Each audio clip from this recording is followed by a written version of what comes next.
first, thank you so much for doing this interview with me. So much chaos going on over here. You know, Indie Week, it's one of the most important music weeks we have here in Canada. You are here part of this. As we speak, you're performing here tonight. How does it just feel being part of this buzz? Yeah, it's kind of crazy. We're performing at The Cut on Queen tonight, and I'm also hosting the entire stage. I actually run youth events throughout the city. Yeah, so I put together the stage, and yeah, I'm going to be hosting the whole night, so be sure to come check it out.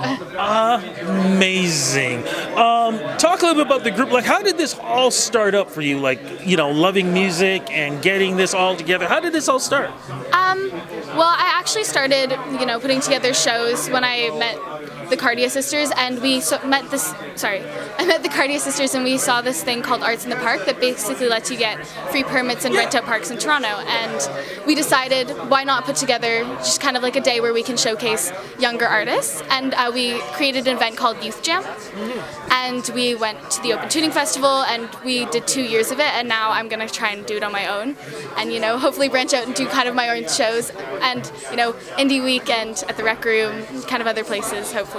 So before all this, the love of music, where did it all begin for you, though? I started doing musicals when I was like super little. Okay, wait a minute, I'm going to stop you there. You got to tell me what are the musicals that you did? Oh, I was in like Shrek and I was in this one called Once Upon a Mattress, which is like Princess and the Pea, basically. I was in Seussical, which is like Dr. Seuss books just like mashed into one. It was definitely like crazy to see on stage. It was just like a mess of just like random characters. But it was super fun and I loved it. I did it for a really long time. And then I got my first band in like 8th grade, and yeah, kind of just stuck with it.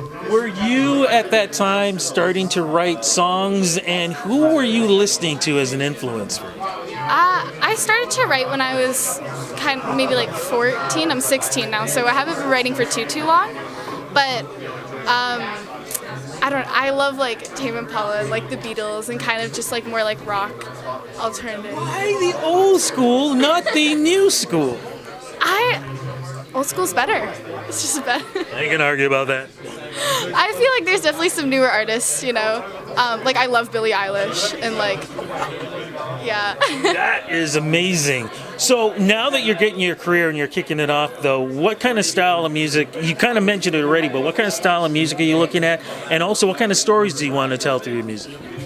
I feel like right now I'm kind of going more like pop rock, like maybe I want to kind of lean a little more towards like alternative rock, but yeah, sorry, what was the second part of that? The second part is the stories. What kind of stories you want to tell through the music? I just want to be able to kind of like spread my message. Like, I just want people to be able to express themselves through music in like any way that like they can relate, no matter what my message is supposed to be. However you portray it, that's how I want you to interpret it, I guess. So here's the thing I'm trying to figure out, though, because you as a single artist, but you're in a group, though. No, I'm just with my band.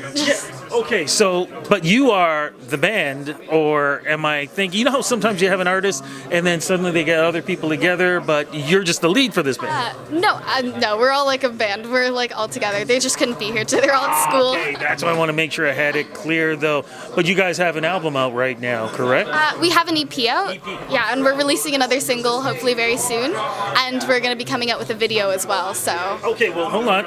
What's the EP? What's it called, and what's the theme behind this?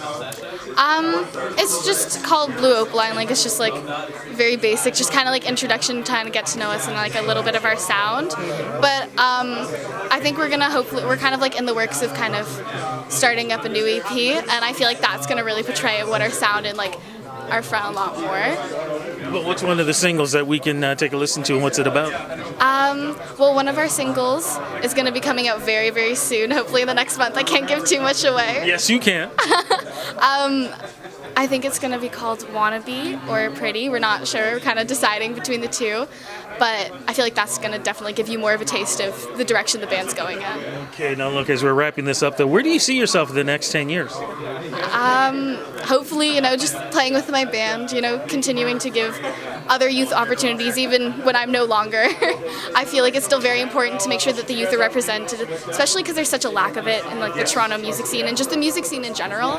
And they're so talented. Like, I know so many crazy bands that are like under 19 and it's just so hard for them to get gigs, and I feel like it's really important that the need to represent them never dies. Very true. Social media is the place to go. Where do we go to follow you?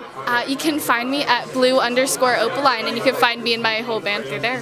Fantastic. Thank you so much for the interview. Looking forward to everything you're doing right now and looking forward to seeing what happens in 2020. Thank you so much for having me.